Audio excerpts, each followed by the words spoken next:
Am I the asshole for booking a hotel instead of staying at my parents' house when they had a guest in my room? I grew up in that bedroom. I painted the walls myself at 14. My parents had told me my whole adult life it was still mine. Come back whenever. Stay as long as you need. It was the thing they said every time I left. I drove 4 hours on Christmas Eve. I carried my bags upstairs and opened the door. There was a stranger's suitcase on the bed, a toiletry bag on my desk, reading glasses on the nightstand. I stood in the doorway for a long moment. Then I walked back downstairs and asked my mother what was happening with my room. She told me they had listed it on Airbnb 8 months ago. They hadn't told me because they didn't think it mattered. I only came home twice a year, and the room sat empty the rest of the time. They were making $340 a weekend. The guest upstairs had booked through the following morning. She said it like it was practical.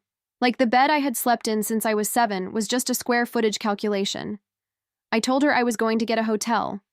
She said I was being dramatic. My father said the guest would be gone by 9 a.m. and I could have the room after that.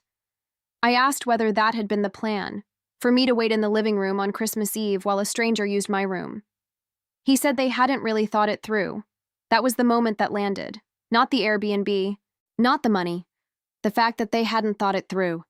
That I was an afterthought in the room they had told me would always be mine. I booked a hotel 12 minutes from their house and drove there that night. Follow for part 2.